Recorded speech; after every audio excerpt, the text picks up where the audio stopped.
पाकिस्तान भर की तरह डस्का में भी जश्न आज़ादी मुबारक को बड़े जोशो खरोश से मनाया जा रहा है और यहाँ पे इनामात भी दिए जा रहे हैं, फेस्टिवल भी लगे हुए हैं। बाकी हम जानते हैं डस्का के शहरियों से। जी बिस्मिल्लाहिर्रहमानिर्रहीम। ये हमारी आज के दिन की बड़ी खुशकिस्मती है कि हमारे जो बुज़ुर्गों ने, बच्चों ने, माओ बहनों ने बेशुमार कुर्बानियाँ दे के ये पाकिस्तान ला इलाहा इल्लल्लाह की बुनियाद पर हासिल किया और इसी खुशी में हमारा आज का जश्न जो मनाया जा रहा है पूरे पाकिस्तान में। मैं कहता हूँ कि ये पूरी दुनिया में ये ऐसा एक दिन है कि आज का दिन ये हम भूल नहीं पाएंगे और ये खुशी का दिन है हम सब के लिए, बच्चों के लिए, माओं के लिए, बहनों के लिए, बड़ों के लिए, छोटों के लिए। और इंशाअल्लाह ताला ये अल्लाह ताला की ज़ात ने हमें रमज़ान के महीने में ये नेमत जो दी है।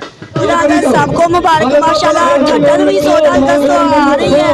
माशाल्लाह पाकिस्तान जिंदाबाद, पाकिस्तान जिंदाबाद, पाकिस्तान जिंदाबाद। अल्लाह ताला हम सबको पाकिस्तान में कायम रहने की हिम्मत और ताकत दे।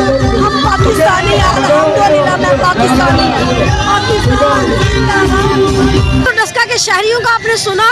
डस्का के शहरियों का ये कहना ये है कि ये पाकिस्तान हमें ऐसे नहीं मिल गया, बड़ी कुर्बानियों के बाद हमें पाकिस्तान मिला है और पाकिस्तान की कदर करें। किरण चौधरी, वश न्यूज़, डस्का।